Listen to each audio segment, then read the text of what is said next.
یہ رجب الرجب کا مہینہ ہے. گزشتہ جو عرض کیا تھا کہ اکثر علماء کے خیال یہ ہے کہ معراج کا عجیب و غریب سفر اسی مہینہ کی 27ویں شب کو پیش آیا.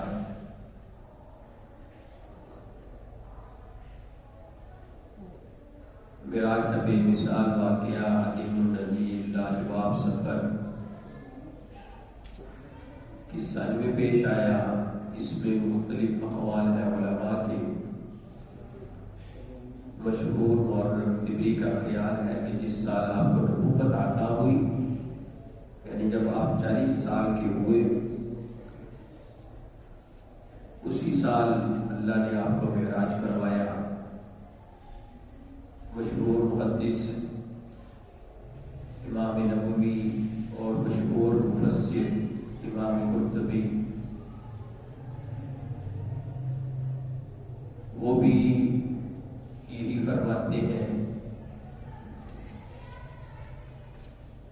کہ میں باز کرتے ہیں کہ معراج کا سفر نبوت ملنے کے 5 سال بعد پیش آیا.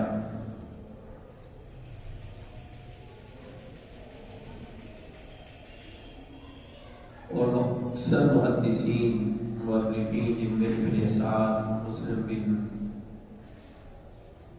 قتیبہ، قتادہ، ام المؤمنین سیدہ عائشہ صدیقہ، سیدنا عبداللہ بن عباس، عبداللہ بن عمرو بن عاص سے نقل ہے کہ واقعہ معراج ہجرت مدینہ سے تقریباً 1 سال پہلے یعنی 12 ہجری کو پیش آیا.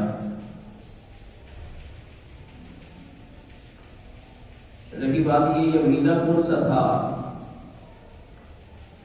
تو راجح قول جو ہے وہ یہی ہے کہ یہ رجب المرجب کا مہینہ تھا، اور اسی قول کو راجح کیا ہے. اکثر علماء نے اسی کو اختیار کیا ہے. میرے محترم دوستو بزرگوں، نبوت عطا ہوئے تقریباً 11 سال گزر گئے تھے، اور ان 11 سالوں میں میرے محبوب نے راہ حق میں ہر مصیبت، ہر دکھ، ہر تکلیف، ہر سختی، ہر ستم، ہر زیادتی برداشت کی. پہلے دن کوہ صفا پر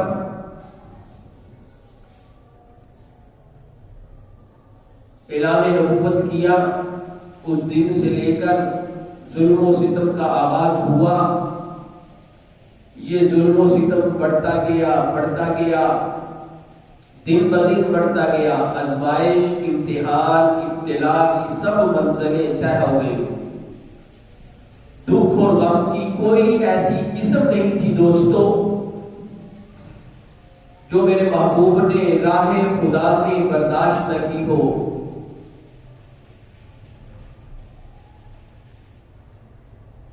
ہر مصیبت جیلی، ہر تکلیف برداشت کیے، دکھ برداشت کیے، تانے سہے، ساحر اور جادوگر کہا گیا، مارا گیا، پیٹا گیا، لہو لہان کیا گیا. نہ جانے راہ خدا میں کون سی انہوں نے تکلیف برداشت کی، کون سی مصیبت جیلی. اب دوستو یہ بات حقیقت ہے کہ راہ خدا میں تکلیف، دکھ، مصیبت جی لینے کے بعد اس کا جو انجام ہوتا ہے، جو اس کا صلہ اور بدلہ ملتا ہے اللہ کی طرف سے، دوستو وہ سوائے عزت کے، سوائے رفعت کے، سوائے معراج کے، بلندی کے اور کچھ ہو ہی نہیں سکتا. پھر جب یہ ظلم انتہا کو پہنچا، میرے محبوب کے ساتھ سوشل بائیکاٹ ہو گیا کہ ان کو محصور کر دو، کوئی ان سے کلام نہ کرے، بات نہ کرے. میرے محبوب کو اور آپ کے ہمنوا ساتھیوں کو 3 سال شیب بنی ہاشم میں محصور کر دیا گیا، بند کر دیا گیا. اللہ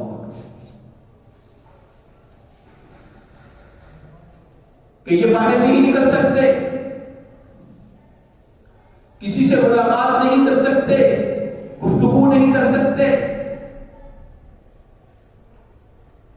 اللہ اکبر، طائف کے بازاروں میں میرے محبوب کو رسوا کیا گیا، بے عزت کیا گیا، پورا زور انہوں نے صرف کیا۔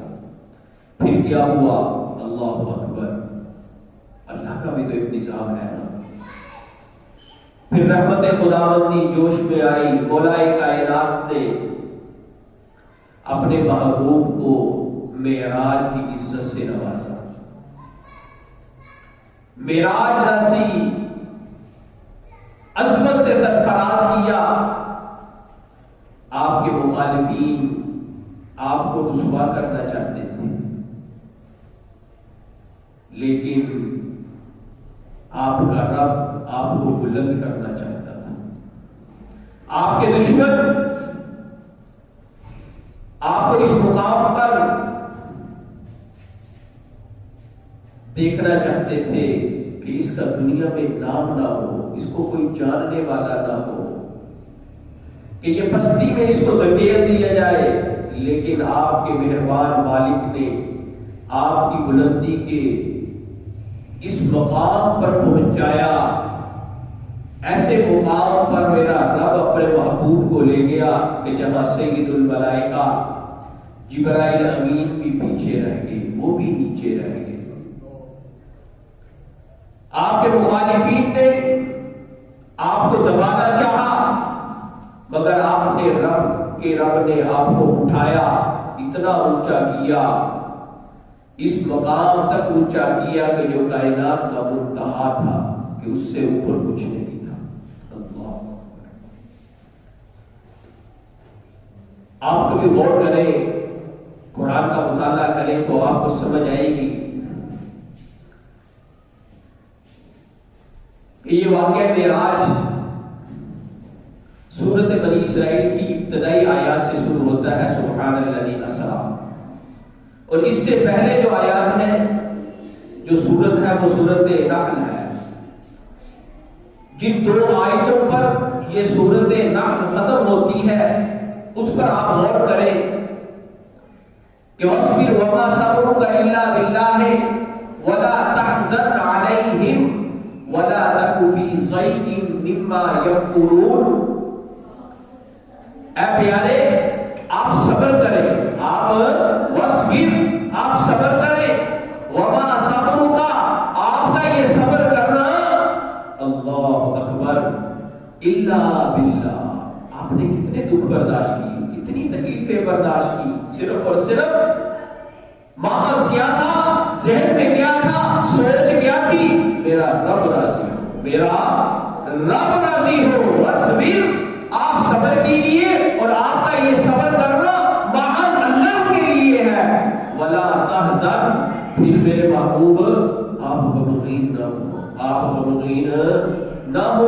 وَلَا تَكُ فِي ضَيْقٍ، اور اپنے دل میں تنگی بھی محسوس نہ کریں، مما یمکرون، جو یہ لوگ آپ سے تدبیریں کر رہے ہیں نا، جتنا آپ کو انہوں نے رسوا کیا ہے، جتنا آپ کو انہوں نے ظلم و ستم آپ پر کیا ہے، ان کی تکلیفوں کو، ان کی مصیبتوں کو، ان کی چیرہ دستیوں کو دیکھ کر فی ضیق، اپنے دل کو تنگ نہیں کرنا میرے محبوبہ۔ مما یمکرون، یہ جو آپ کے ساتھ مختلف قسم کی تدبیریں کر رہے ہیں، مکر کر رہے ہیں نا، آپ نے ان کے دکھ، ان کی تکلیفیں، ان کی مصیبتیں چیر کر اپنے دل کو تنگ نہیں کرنا۔ اللہ اکبر۔ اب دوستو، آپ خود ہی اندازہ کیجئے کہ میرے محبوب پر کتنی تکلیفیں آئی ہوں گی، کتنی مصیبتیں آئی ہوں گی، کہ اس کا رب کہہ رہا ہے محبوبہ میں مانتا ہوں، میں جانتا ہوں، میں علیم بذات الصدور ہوں، میں ہر ایک چیز سے واقف ہوں کہ جتنا انہوں نے آپ کو تنگ کیا ہے، جتنا انہوں نے آپ پر ظلم و ستم کیا ہے، میں جانتا ہوں، لیکن میں رب تجھے کہتا ہوں، میں خالق تجھے کہتا ہوں، فی ضیق، آپ اپنے دل کو تنگ نہ کریں، ان کی چیرہ دستیوں سے، ان کے مظالم سے، ان کی پریشانیوں سے آپ نے اپنے دل کو تنگ نہیں کرنا۔ یہ وہ آیات ہے جہاں سورت نحل ختم ہوتی ہے، پھر اس سے آگے سورت بنی اسرائیل شروع ہوتی ہے، سبحان الذی اسری بعبدہ۔ پتہ یہ چلا، اب مفسرین نے لکھا ہے ادھر کہ اس سورت کا اور اس سورت کا آپس میں ربط کیا ہے۔ سورت نحل تو ختم ہوئی ان دو آیات پر کہ محبوبہ آپ صبر کریں، اور آپ کا صبر کرنا میں رب کو خوش کرنے کے لیے ہے، اور غمگین بھی نہ ہو، اور ان مشرکین مکہ کی چیرہ دستیوں سے اپنے دل کو تنگ بھی نہ کرے۔ پھر آگے کیا کہا اللہ نے؟ سبحان الذی اسری بعبدہ، میرے بندے آجا اب تو میرے پاس، کہ میں مانتا ہوں کہ تجھے انہوں نے بہت تنگ کیا، بڑی مصیبتیں آپ نے جھیلی راہ خدا میں، لیکن آپ اپنے دل کو تنگ بھی نہ کریں۔